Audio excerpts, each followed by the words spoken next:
Alors pour cette routine, il va falloir imaginer 3 spectateurs. On a donc Martin qui dit stop et prend une carte, Mickaël qui dit stop et prend une carte, et enfin Stéphane qui en fait de même.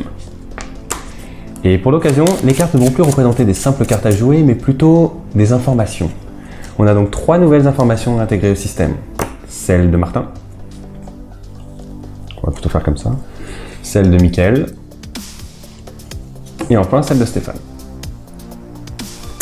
Par ailleurs, Stéphane est invité à penser à n'importe quel mot et à le garder secret jusqu'à la fin de l'expérience.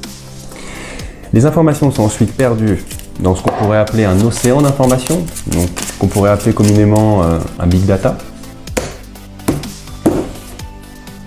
Et là maintenant, regardez bien, car si je fais juste ce geste, instantanément le jeu de cartes devient un objet intelligent.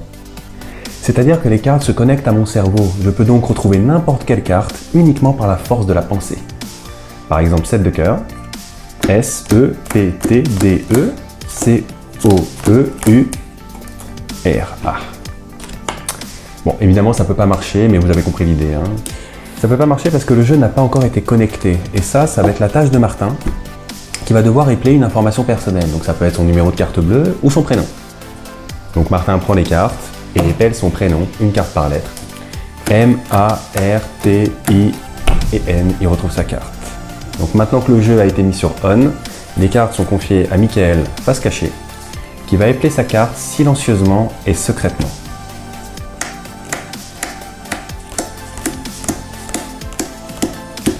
Mickaël annonce sa carte pour tout le monde, il annonce 2 de pique, on retourne 2 de pique. Stéphane annonce pour la première fois le mot qu'il a en tête, par exemple avion. Mickaël est invité à distribuer les cartes. A, V, I, O, stop, on retourne. Ce n'est pas la carte de Stéphane. Les cartes sont confiées à Stéphane, qui coupe le jeu en croix. Car c'est l'occasion de faire une petite pause pour expliquer pourquoi ça n'a pas fonctionné.